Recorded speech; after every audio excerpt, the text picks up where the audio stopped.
નમસ્કાર વિદ્યાર્થી મિત્રો, MS પાવર જીકે પ્લેટફોર્મ પર આપનું હાર્દિક સ્વાગત છે. વિદ્યાર્થી મિત્રો, તમારા માટે દરેક પરીક્ષામાં ઉપયોગી નીવડે એવા 25 પ્રશ્નો કે જે વારંવાર પરીક્ષામાં પૂછાય છે એવા પ્રશ્નોનો ભાગ 24 લઈને આજે તમારી આગળ ઉપસ્થિત છું. તો વિદ્યાર્થી મિત્રો, સમયનો બગાડ કર્યા વગર જોઈએ પ્રશ્ન નંબર 1.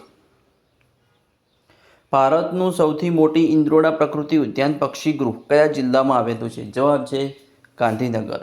ભારતનું સૌથી મોટી ઇન્દ્રોડા પ્રકૃતિ ઉદ્યાન પક્ષીગૃહ કયા જિલ્લામાં આવેલું છે? ગાંધીનગર. નેક્સ્ટ પ્રશ્ન, લોથલ કયા જિલ્લામાં આવેલું છે? તો જવાબ છે અમદાવાદ. લોથલ અમદાવાદ જિલ્લામાં આવેલું છે. નેક્સ્ટ પ્રશ્ન, લકી સ્ટુડિયો ક્યાં આવેલો છે? લકી સ્ટુડિયો હાલોલમાં આવેલો છે. લકી સ્ટુડિયો ક્યાં આવેલો છે? હાલોલમાં. નેક્સ્ટ પ્રશ્ન, બાર્ટન મ્યુઝિયમ ક્યાં આવેલું છે? તો બાર્ટન મ્યુઝિયમ ભાવનગરમાં આવેલું છે. બાર્ટન મ્યુઝિયમ ભાવનગરમાં આવેલું છે. નેક્સ્ટ પ્રશ્ન, લીલીયો ડુંગર કયા જિલ્લામાં આવેલો છે? તો લીલીયો ડુંગર કચ્છ જિલ્લામાં આવેલો છે. લીલીયો ડુંગર કચ્છ જિલ્લામાં આવેલો છે. નેક્સ્ટ પ્રશ્ન, ચંદ્રગ્રહણ ક્યારે થાય છે? ચંદ્રગ્રહણ ક્યારે થાય છે? જવાબ છે સૂર્ય અને ચંદ્રની વચ્ચે પૃથ્વી આવે ત્યારે ચંદ્રગ્રહણ થાય છે. સૂર્ય અને ચંદ્રની વચ્ચે પૃથ્વી આવે ત્યારે ચંદ્રગ્રહણ થાય છે. નેક્સ્ટ પ્રશ્ન, અલાઉદ્દીન ખિલજીએ કોના સમયમાં ગુજરાત પર આક્રમણ કર્યું હતું? તો જવાબ છે કર્ણદેવ વાઘેલા. અલાઉદ્દીન ખિલજીએ કોના સમયમાં ગુજરાત પર આક્રમણ કર્યું હતું? તો જવાબ છે કર્ણદેવ વાઘેલા. નેક્સ્ટ પ્રશ્ન, પ્લાસ્ટર ઓફ પેરિસ શામાંથી બને છે? તો જવાબ છે જીપ્સમ. પ્લાસ્ટર ઓફ પેરિસ શામાંથી બને છે? જીપ્સમમાંથી. નેક્સ્ટ પ્રશ્ન, હિંમતનગરની સ્થાપના કોણે કરી હતી? જવાબ છે અહમદ શાહ. હિંમતનગરની સ્થાપના કોણે કરી હતી? અહમદ શાહે. નેક્સ્ટ પ્રશ્ન, doctor Vikram Sarabhai space centre ક્યાં આવેલું છે? તો જવાબ છે Thumba. Doctor Vikram Sarabhai space centre થુંબામાં આવેલું છે. નેક્સ્ટ પ્રશ્ન, ગુજરાતની રાજધાની પાટણથી અમદાવાદ ખસેડનાર મુસ્લિમ શાસકનું નામ શું હતું? તો જવાબ છે અહમદ શાહ. ગુજરાતની રાજધાની પાટણથી અમદાવાદ ખસેડનાર મુસ્લિમ શાસકનું નામ શું હતું? જવાબ છે અહમદ શાહ. નેક્સ્ટ પ્રશ્ન, ધાર્મિકલાલ પંડ્યાનું નામ કયા ક્ષેત્રે જાણીતું છે? તો જવાબ છે આધુનિક માણ ભટ્ટ.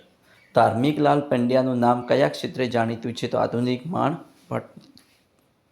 નેક્સ્ટ પ્રશ્ન, ગદ્દર પાર્ટીની સ્થાપના કોણે કરી હતી? જવાબ છે લાલા હરદયાલે. લાલા હરદયાલે ગદ્દર પાર્ટીની સ્થાપના કરી હતી. નેક્સ્ટ પ્રશ્ન, અમેરિકાની નાસા અવકાશી ઉડ્ડયનના પ્રયોગમાં મહત્વનો ફાળો આપનાર વૈજ્ઞાનિક કોણ? તો જવાબ છે ઉપેન્દ્ર દેસાઈ. અમેરિકાની નાસા અવકાશી ઉડ્ડયનના પ્રયોગમાં મહત્વનો ફાળો આપનાર વૈજ્ઞાનિક ઉપેન્દ્ર દેસાઈ. નેક્સ્ટ પ્રશ્ન, રાજનૈતિક સ્વતંત્રતા રાષ્ટ્રનો પ્રાણ છે. રાજનૈતિક સ્વતંત્રતા રાષ્ટ્રનો પ્રાણ છે. કોનું કથન છે? જવાબ છે અરવિંદ ઘોષ. રાજનૈતિક સ્વતંત્રતા રાષ્ટ્રનો પ્રાણ છે. કોનું કથન છે? અરવિંદ ઘોષનું. ISPનું પૂરું નામ શું છે? ISPનું પૂરું નામ શું છે? તો ઇન્ટરનેટ સર્વિસ પ્રોવાઈડર. ISPનું પૂરું નામ છે ઇન્ટરનેટ સર્વિસ પ્રોવાઈડર. નેક્સ્ટ પ્રશ્ન, ભારતમાં સર્વપ્રથમ ટપાલ ટિકિટ કોણે બહાર પાડી હતી? તો જવાબ છે લોર્ડ ડેલહાઉસીએ. ભારતમાં સર્વપ્રથમ ટપાલ ટિકિટ કોણે બહાર પાડી હતી? લોર્ડ ડેલહાઉસીએ. નેક્સ્ટ પ્રશ્ન, ગાંધીજીના રાજકીય ગુરુ કોણ હતા? તો જવાબ છે ગોપાલકૃષ્ણ ગોખલે. ગાંધીજીના રાજકીય ગુરુ કોણ હતા? ગોપાલકૃષ્ણ ગોખલે. રાજ્યના મંત્રી પરિષદની સંખ્યા કોણ નક્કી કરે છે? તો જવાબ છે પ્રધાનમંત્રી. રાજ્યના મંત્રી પરિષદની સંખ્યા કોણ નક્કી કરે છે? પ્રધાનમંત્રી.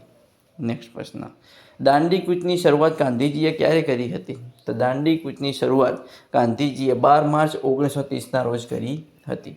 દાંડી કૂચની શરૂઆત ગાંધીજીએ ક્યારે કરી હતી? 12 માર્ચ 1930. નેક્સ્ટ પ્રશ્ન, કેન્દ્ર શાસિત પ્રદેશોમાં વહીવટ કોણ કરે છે? તો કેન્દ્ર શાસિત પ્રદેશોમાં વહીવટ રાષ્ટ્રપતિ કરે છે. કેન્દ્ર શાસિત પ્રદેશોમાં વહીવટ કોણ કરે છે? રાષ્ટ્રપતિ કરે છે. નેક્સ્ટ પ્રશ્ન, કરો યા મરોનો નારો કોણે આપ્યો હતો? તો જવાબ છે ગાંધીજીએ. કરો યા મરોનો નારો કોણે આપ્યો હતો? ગાંધીજીએ આપ્યો હતો. નેક્સ્ટ પ્રશ્ન, ભારતના પ્રથમ સ્ત્રી મુખ્યપ્રધાન કોણ હતા? તો જવાબ છે સુચિતા કૃપલાણી. ભારતના પ્રથમ સ્ત્રી મુખ્યપ્રધાન કોણ હતા? તો સુચિતા કૃપલાણી. નેક્સ્ટ પ્રશ્ન, દક્ષિણ આફ્રિકામાં ગાંધીજી કઈ પત્રિકા પ્રકાશિત કરતા હતા? દક્ષિણ આફ્રિકામાં ગાંધીજી કઈ પત્રિકા પ્રકાશિત કરતા હતા? જવાબ છે ઇન્ડિયન ઓપિનિયન. કઈ પ્રતિક્રિયા? Indian opinion. નેક્સ્ટ પ્રશ્ન. એક જ શિલામાંથી કંડારેલું અજીતનાથ ભગવાનની સુંદર પ્રતિમાવાળું દેરાસર ક્યાં આવેલું છે? તો જવાબ છે તારંગા. એક જ શિલામાંથી કંડારેલું અજીતનાથ ભગવાનની સુંદર પ્રતિમાવાળું દેરાસર ક્યાં આવેલું છે? જવાબ છે તારંગા. વિદ્યાર્થી મિત્રો, આવા અવનવા મોસ્ટ આઈએમપી પ્રશ્નો જોવા મારી ચેનલને સબસ્ક્રાઈબ કરવાનું અને તમારા મિત્રો સાથે લિંક શેર કરવાનું ના ભૂલતા. Thanks for watching my video.